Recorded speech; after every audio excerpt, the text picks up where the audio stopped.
What's up, everybody? It's your boy Francesco. Welcome back to Breaking the Narrative. This is episode 7. Like, share, subscribe if you haven't already. Welcome back if you have. I'm going to get right into it because we got a ton of stuff today. We got UFOs over New Jersey. It's crazy. It's crazy. And I think I've been watching a ton of the eyewitness accounts, the local news stories, as well as the federal stuff.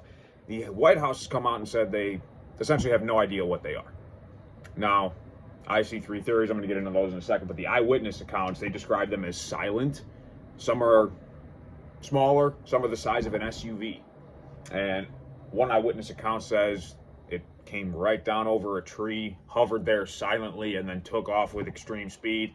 I mean, we don't have drones that can do that. Or at least not that we know of. Not that like you and I have access to. So that there tells me it's either military or something else. Now, also, they've reported disturbance, electrical disturbance. It's symptomatic of anti-gravitic technology, which is something that we're not supposed to have yet, anti-gravity tech. So like when it flies over a car and they're driving in the car, the radio starts fizzling out, their phones go, the clocks go, the GPS doesn't work. That's the gravity distortion field, and that's another video. That's getting deep into stuff, but it's a theory. It's not supposed to exist yet. So all this is just bringing to light some awesome stuff that the nerd in me is just going wild about. So I absolutely love it. But let's just get to what we know. So the theories, based on what the government is telling us and based on these on local sources and everything else, the theories are this. It's a bunch of people doing it. Recreational drone piloters. I find that to be the most unlikely one. I mean, I don't know how many people have the money to buy these kind of drone. These are not the drone that you get on Amazon for $50 and just send up. No, these are serious pieces of equipment. It's the government, and they know what they are, and they're not telling us because it's their own drones. And maybe they're running some surveillance exercise. Maybe they're running a response exercise to see how the public responds to this type of thing. I mean, who knows? It could be a million things if that's the case. The third theory, the government knows it's extraterrestrials, it's aliens, but maybe it's aliens they've been working with and they're just afraid to tell us. Maybe the aliens want us to know. At this point, this is something that I've been on for years. Mathematically speaking, we don't even have a number to describe how many stars there are, let alone how many planets. So to believe that there isn't some kind of life out there is essentially mathematically stupid. It makes no sense to not think that. And then in all probability, that life is far more advanced than ours. And it's even more probable that if that's the case, that they have found us. Now, there was a crash in Roswell in 47. If you guys want, I could do another video on that whole thing. But point is, I do believe that we've been working with an extraterrestrial society for a very long time, and the government's been covering up for a really long time. So I think the public kind of all knows this too, and it's all kind of, we laugh it off, haha, Roswell, New Mexico, like we all kind of know it happened, and we just know they're not going to tell us. And I think now there might be some information coming out. Obviously, the last and worst possible scenario is the government truly doesn't know what they are because they are some extraterrestrial threat that we haven't encountered. And we don't know if they're hostile, we don't know what's going on. I mean, it's very reminiscent of like, Independence Day, right? The movie. These ships come down and they just kind of float over the cities for a couple of days. And then all of a sudden, boom, right? So we don't know what's going on. That's the truth of the matter, is we have no idea what's happening with this. So believe me, I'll be on this. As soon as something happens with it, I will be all over it because like I said, I love UFOs. I love this stuff. It's absolutely awesome. Moving into something that is not awesome. Biden pardons 39 people and grants clemency to 1,500 other nonviolent offenders. These are drug offenders, white-collar criminals. At least they are nonviolent. I'm guessing it's in response to what are going to be the January 6th pardons, which we're now seeing that the FBI had confidential informants in the crowd, 23 of them, dressed as MAGA supporters, and the new footage is showing them essentially encouraging this. So was it a part of this whole smear strategy, the Trump is Hitler narrative and all that stuff? If it walks like a duck and quacks like a duck, I don't know. Who's to say? Let you decide. Now, here's the part that I don't like, or that probably most Americans don't like. This is the most in presidential history by far. Obama came in second with like 350 pardons. And these pardons include the Kids for Cash judges. I don't know if you guys don't know that story. Here's the Cliff Notes version. These two judges essentially were, I got notes on it here. These were shutting down state-run juvenile facilities and selling kids to these private facilities that they were obviously getting some sort of kickback from or making some sort of money on. So, it was essentially selling children. And they were really effective. They were frequently abusive to kids. They hired people that didn't know what they were doing to, rehabilitate these kids. And there are documentaries on Netflix about this. I'm sure you guys have seen that, and it slipped my mind on what they're called, so I'm not going to quote that here. But go on Netflix, check it out if you haven't seen it. It is a good documentary, and it's about a place like this. And these guys were in jail or whatever it was, now they're commuted. And the second one is Rita Crundwell. Now, this one I remember because I'm from Chicago. And she embezzled $57 million from a small community in Illinois. Dixon, Illinois is a small town. From a small community, the largest embezzlement in our country's history. Why would Biden pardon her? Like, I truly don't get that. What does he gain from pardoning her?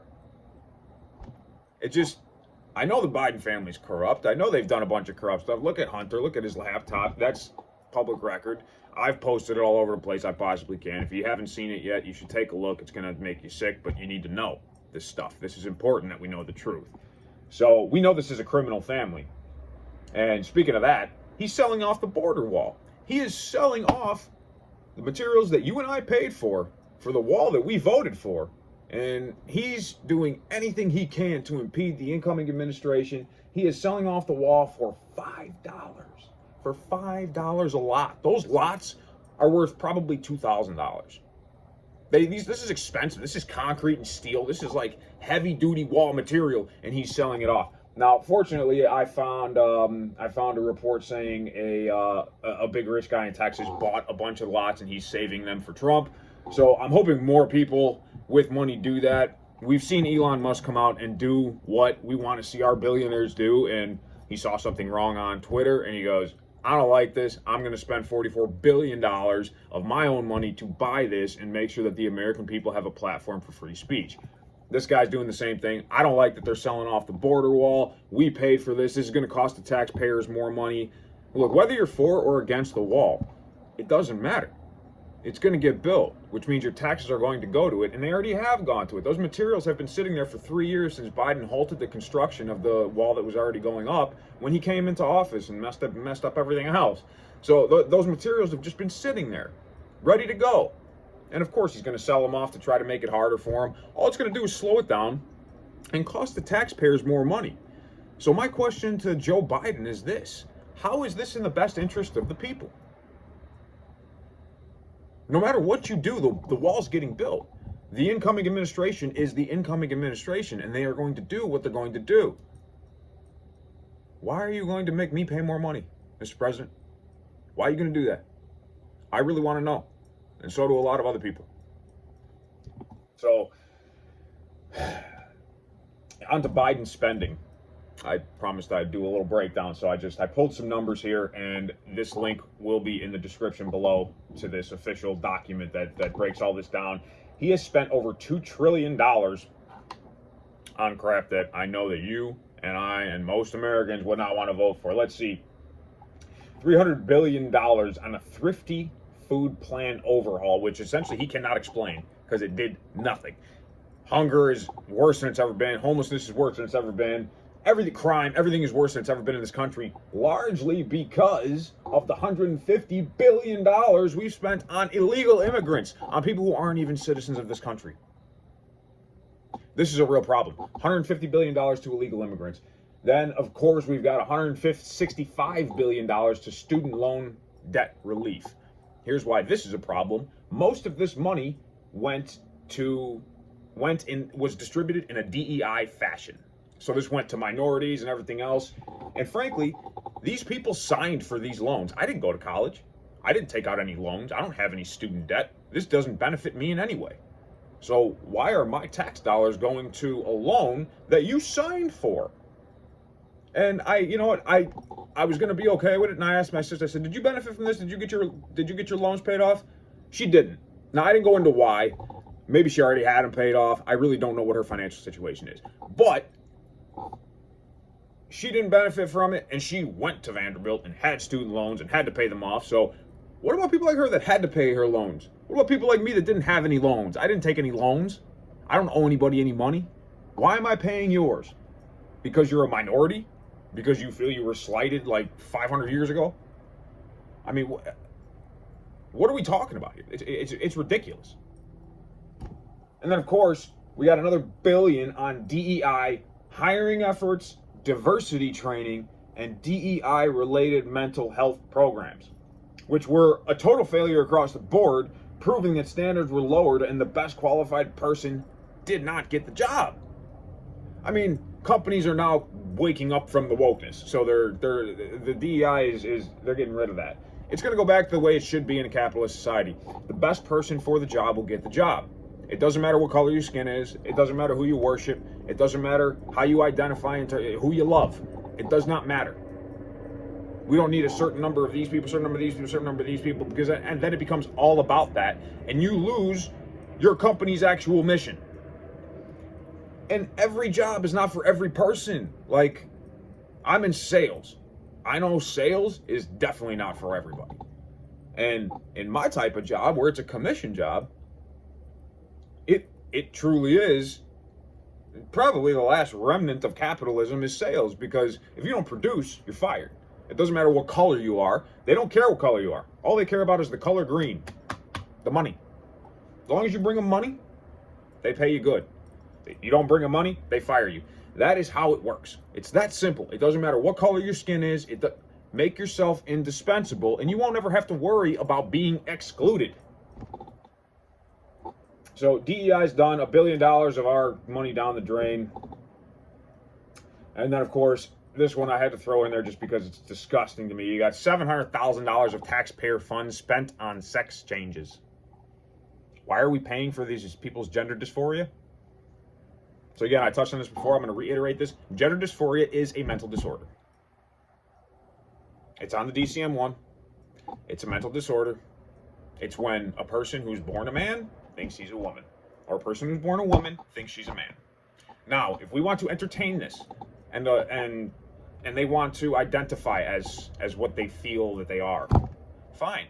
We as a society are progressive to the point where we'll say, okay, we'll address you as Sue, even though your name's John, and we'll call you a woman, even though you have male reproductive organs. Fine. What we won't allow is you to go into women's bathrooms. What we won't allow is that kind of thing. And that actually does bring me, well, I'll talk about Nancy Mace in a second. So there's just lines that need to be drawn. And I think as a society, we're already very accepting of what's going on. And we've had it up to here. That's it. We're done. The lines are being drawn now. So we've already spent $700,000 helping these people like make these changes, which, guy's name is Buck, I think. I don't know. There are a lot of people who, this is censored by the left, of course, who speak out against doing this to your body because of the horrible health risks it poses. So I encourage you to look into that if you're one of the small portion of the population who have this mental disorder. Look into it. And children are too young to have it. They're too young. Our kids have to stop being indoctrinated. So that little $700,000, the reason that's up there with all those billion-dollar things, it belongs on this list. It is a problem. No dollars should ever go to this cause, period. And I'm glad that it won't anymore. Now, oh yeah, and then the $3 billion for electric mail trucks, which now this contract was given to a former defense contractor, and he hasn't even delivered 25% of the order. Give that to Elon Musk, he would have had it done in half the time and probably had you 75% of your money back. So I'll stop there because I'm getting angry. There's going to be a link in the description breaking all that down. And while I'm at it, talking about links, there was a 500-page report released about COVID, confirming things that RFK were saying and many other Americans were saying, that, questions about the vaccines and everything like that. Joe Rogan absolutely roasted and exposes it all. It's a must-watch. I've got the link in the description for you guys as well. So now, as I was saying, I'm going to talk about Nancy Mace. She was attacked by a 400-pound man, apparently a trans activist. And let's see, this man squeezed her hand so hard that it broke. Her arm's in a sling. I saw her doing an interview, and she's sitting there with her arm in a sling. For a group that's supposed to be, for women's rights and nonviolent and all this, you literally attacked a woman, a sitting member of Congress, broke her arm. Fortunately, he's in jail. So this brings me right into the next item of violence that we've experienced recently. Luigi Mangione, whose name is more popular than Brian Thompson, the man he killed. Brian Thompson, my prayers go out to your family, sincerely, because this is a senseless act. Senseless. And the fact that it's being glorified or justified in any way by the left is absolutely disgusting. AOC's comments that, people with denied claims, they consider that an act of violence against them. I don't care what they consider it, AOC. It doesn't matter what they consider it. It's not an act of violence against them. It's a denied claim. So we have to stop with this, what people feel is valid. It isn't. We have to look at the facts. The facts are an act of violence is an act of violence, and a denied claim is just insurance companies doing business. I'm not saying it's right, okay? I'm not defending health insurance companies. I'm saying that is a ridiculous statement to make. That, a denied claim can be seen as violence. So you're justifying the killing of this CEO because of perceived violence? Perceived violence, not actual violence, perceived.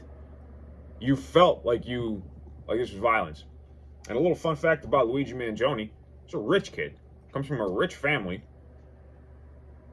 and he's definitely a liberal. I know this because he lived in a commune in Hawaii and took a 2-year vacation to Japan to go relax. My dad would have killed me in my 20s if I did that. I was working. I had a job. The kid got too much time on his hands. He's got all these Ivy League degrees, but he don't have 2 brain cells between his head. I mean, what the hell? This guy, I guess that this just proves book smarts don't mean a whole lot. I mean, essentially, he was indoctrinated. Like, this is some homegrown terrorist shit. What is this? Assassinating our healthcare CEO? The United Healthcare CEO? I mean, it's absolutely insane. And this isn't the first time this happened either. Back in November 2017, a liberal activist named James Hodgkinson opened fired at a congressional baseball game, a Republican congressional baseball game. Steve Solis reflected on this, and link in the description for that one too. And he reflects on this, this senseless violence against people that have a different political opinion than you do. It's crazy. It's insane. Now, onto the border. Obviously, a very polarizing issue for everybody, I think, and especially immigrants who came in here the right way. They're pissed, and rightfully so. They should be. I mean, they had to go through all this work and do all this paper and do all these things to gain their citizenship, but these people are just going to come in, free pass, here you go. I would be upset too. I really would. And my father is an immigrant. It was difficult. He had to do a lot of things to get citizenship. It's not an easy process, and it shouldn't be. It's not an easy process in any country, no matter where you go. So the tariffs are working, or the threat of them is working. Mexico has already stopped the caravans coming in. As soon as Trump announced that, the president of Mexico was like, okay, caravans got to stop. Mexico doesn't want their tariffs imposed. And then, of course, Justin Trudeau, the limp in the wrist Canadian president, prime minister, whatever their leader is called, he actually flew to Mar-a-Lago after the announcement from Canada and begrudgingly ate dinner with Donald Trump, basically begging him not to impose these tariffs, saying that they're going to be detrimental to Canada's economy. And Trump said, okay, well, then get in line and close your borders up. Like, be the leader that you're supposed to be. Do what you're supposed to do. Do what you were elected to do. Protect your people, protect your border, and you won't have to worry about tariffs. So then Justin Trudeau's way of clapping back at that was going back home and doing some interview with people talking about how he's a feminist, and he's sitting, with his legs crossed. He's a feminist, and America failed to elect their first woman president for the second time. That was his statement. Okay, Justin. Here's the thing about you and men like you. That proclamation of being a feminist, I absolutely believe in women's rights. I respect women. I love women. But I don't like go around screaming that I'm a feminist. That either says you're trying to get some, or you're a closet gay. Which either is fine. Just you don't have to lie. Just be truthful. Be who you are. If you're trying to get some, go try and get some. If you're gay, just come out and say you're gay. Don't say I'm a feminist. It's ridiculous. And if you've seen any images or footage of Justin Trudeau and like the way he sits and conducts himself and his mannerisms, you know exactly what I'm talking about. And I love this. So while X is thriving, TikTok is fighting a ban in America, and for good reason too. Most of you know that my original TikTok account was banned because I posted the contents of Hunter Biden's laptop, which contained a bunch of CP, child images. Awful, disgusting. And I, of course, removed some of them, bleeped everything out. Anything with kids was taken out. And the ones with adults, I bleeped everything out so it wasn't graphic. But still, they took it down as misinformation. Had nothing to do with the actual graphic nature of the content itself. I appealed it, and nope. Now, if that isn't censorship, and I don't have a big platform, I don't have a lot of followers. Who am I? For TikTok to censor me, that shows how much the narratives have been censored and how many narratives have been censored. And this is the truth. This is something the American people should know. That this man was just pardoned, and he is I don't know how much I could say on YouTube, a child crime committer. I mean, the most disgusting type of human being there is. That's what Hunter Biden is. But, I guess that's how deep it runs. So, that a little guy like me would be censored for posting the truth. So, it's all right. I'm not worried about it. I got a new TikTok account, and I'm not going to stop telling the truth. So, I hope that Chinese company gets banned from America, because TikTok it's lessening the attention span of Americans. Like these 15-second videos. That's why I went over to YouTube. I like long form. I like to be able to explore and discuss my ideas. I can't fit all my thoughts into 15 seconds. I have too many thoughts for that. And I feel bad for those of you who only have 15 seconds worth of thoughts. Get off TikTok. Your brain will open up, I promise. All right. So, last thing. Why did Trump win Person of the Year? Time Magazine. Why? How did this happen? Are we being Don Lemon? Or is this a joke? Are we being scammed? No, Don, you're not being scammed. Let's just list a couple of things here. Let's see. He's now proven that he was attacked by a weaponized justice system, and he won. Even though the justice was weaponized against him, it was a totally bogus case, he still won. And then he survives 2 assassination attempts, wins every swing state and the popular vote in a sweeping election. And I'm not even done yet. Commands the respect of the world even before taking office. Russia, Ukraine, China, they are all willing to discuss peace with a Trump administration because they can't discuss anything with a Biden administration. He's falling asleep at conferences in Angola. He's totally weak. He portrays weakness. It's in his very essence. Trump is the antithesis of that. Portrays strength. And that is what we need. Now, China. All expressed willingness to discuss peace with the Trump administration. We will help Israel and we will stop terrorism because there's going to be no more of this Hamas sympathization. It's absolutely ridiculous. We are Israel's ally. Israel belongs to the Jewish people. Period. Stop trying to take it from them. It is not a Muslim country, it's a Jewish country. It's Israel. They are our ally. This should have never been a thing. This free Palestine nonsense is done. Done. They're terrorists. They're terrorists. I don't know why we are helping them. But I'm glad it'll be over. As soon as Trump gets into office, he's made it very clear. We will support Israel. We will defend Israel. That conflict will be over in a sweeping hot second. So, come to the end of it here. I actually want to know your thoughts. What will Biden's legacy be? After these pardons, after everything he's doing, and by the time, he still has enough time to sincerely mess some more stuff up before he gets out of office. So what do you think his legacy will be? He's had a terrible economy. He's done more in this last lame duck period than he's done in his whole presidency. So if you guys have something to tell me, please let me know in the comments. What's Biden's legacy? What has he done positively for this country. What is it that made so many people vote for Donald Trump? I thought it would be the other way around. The people would simply vote against Trump and vote for anybody that wasn't him. It turns out people would vote for anybody that wasn't the Democrats. And that just turned out to be Trump. But frankly, I think Nikki Haley would have won an election. I think anybody on the Republican side would have won an election, given what I've seen now, that people aren't afraid to talk anymore, that people aren't afraid to share their opinions for fear of getting canceled or ostracized. Because here's the thing about opinions and freedom of speech. There's hate speech, which is rooted in hate and ignorance. And then there's just offensive speech that offends you. And just because it offends you doesn't make it hateful. It just makes you offended. Which, it's not my problem. It's not anybody's problem. It's your problem. We need to get back to that. And we are. I mean, as you see. So, all right. With that, I will say goodbye. Thank you guys for watching. See you next time.